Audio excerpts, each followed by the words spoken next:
আসসালামু আলাইকুম। আমার আজকে সহজ রেসিপিতে আপনাদের সাথে শেয়ার করতে যাচ্ছি সম্পূর্ণ ইউনিক একটি রেসিপি। আশা করি আপনাদের অনেক ভালো লাগবে। আজ তৈরি করে দেখাবো সম্পূর্ণ আমার রেসিপিতে খাসি রেজালা। তাও হবে আদা রসুন পেঁয়াজ ছাড়া, এমনকি রাজকীয় স্বাদকেও হার মানাবে। এইখানে কিন্তু অনেক রাঁধুনি খুশি হবেন, যারা নতুন রাঁধুনি, আবার অনেক রাঁধুনি কিন্তু কটাক্ষ করতে পারেন।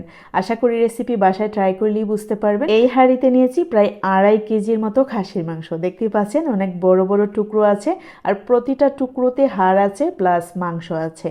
আমি একদম বেছে বেছে পিসগুলো নিয়েছি যাতে রেজালাটা পারফেক্টলি তৈরি করতে পারি। আর আমি ঠিক সেই ময়েতে কিন্তু অনেকবার খেয়েছি, তাই জন্য আপনাদের সাথে শেয়ার করা। অনেকবার খেয়েছি, এমনকি এই রেসিপি, এখন যে রেসিপি দেখতে পাচ্ছেন, এই রেসিপি মূলত স্পেশাল মেহমান আপ্যায়নে আমি তৈরি করেছিলাম, প্লাস আমাদের ফ্যামিলির সবাই খেয়েছি। তো দিয়ে দিচ্ছি 2 টেবিল চামচ পরিমাণে মরিচের গুঁড়ো। ঝাল অবশ্যই আপনাদের পছন্দ মতো, তবে ঝাল যদি একটু বেশি হয় রেজালা খেতে কিন্তু অনেক ভালো লাগে। দিয়ে দিচ্ছি 1 টেবিল চামচ পরিমাণে হলুদের গুঁড়ো। আর চামচ দেখে নিশ্চয়ই বুঝতে পারছেন কি পরিমাণে মশলা আমি ইউজ করছি। দিয়ে দিলাম 1 টেবিল চামচ পরিমাণে ধনিয়া গুঁড়ো আর 1 টেবিল চামচ পরিমাণে জিরে গুঁড়ো। দিয়ে দিচ্ছি স্বাদ মতো লবণ।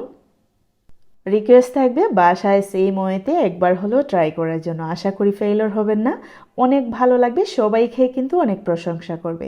দিয়ে দিচ্ছি পরিমাণ মতো তেল। আমি এইখানে প্রায় 1 কাপ পরিমাণে তেল ইউজ করেছি। দিয়ে দিচ্ছি 2টো স্টার নাইস মশলা, 2টো কালো এলাচ।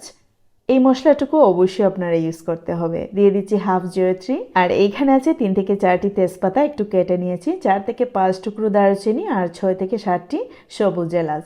দিয়ে দিচ্ছি প্রায় 1 টেবিল চামচ পরিমাণে সাদা গোলমরিচ।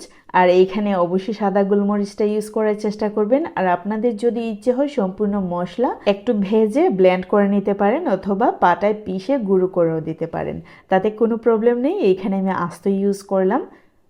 তেল মশলার সাথে খাসির মাংসটাকে খুব ভালো করে মিশিয়ে নিচ্ছি, আপনারা দেখতেই পাচ্ছেন। আর এই রেসিপি আসলেই এত অসম্ভব মজার, সবাই খেয়ে কিন্তু অনেক প্রশংসা করেছে। এমনকি আমার হাজব্যান্ড বলেছেন যে আরও 2.5 কেজির মতো আছে, ওইগুলোও সেই মইতে রান্না করার জন্য। মূলত মেহমানদের উদ্দেশ্যে 1 কেজি কিনতে হলে ফ্যামিলির জন্য আরও 4 কেজি কেনা হয়। আচ্ছা, যাই হোক, দেখতে পাচ্ছেন আমি প্রায় 20 মিনিটের মতো ঢাকনা দিয়ে রেখেছিলাম এবং এখন খুব ভালো করে নেড়ে নিচ্ছি। চুলার আগুন অবশ্যই মিডিয়াম টু লো ফ্লেমেতে রাখবেন, তাহলে কিন্তু খুব ভালো রান্না হবে। মশলাও কষানো হবে, আবার মাংসটাও খুব ভালো করে সেদ্ধ হবে। এই রেসিপি তৈরি করার পর আমার কাছে মনে হয়েছে এই পর্যন্ত আমার হাতে যত খাসি রান্না করেছি, খাসির মাংস, মাটন, মানে তার মধ্যে এই রেসিপিটিই সেরা ছিল। যা সবার ভাষ্য, আমার কথা না। বিশেষ করে এই রেসিপি খাওয়ার পর মানুষজন যে কমেন্টসগুলো করেছেন, যে কয়েকজনকে দাওয়াত খাইয়েছিলাম আর কি, ইনক্লুডিং মাই হাজব্যান্ড, আসলে খুবই ভালো কমেন্টস ছিল। এমনকি বললাম তো, আমার হাজব্যান্ড বলেছেন কিছু যে মাংস আছে আরও 2.5 কেজির মতো সেই মইতে রান্না করার জন্য।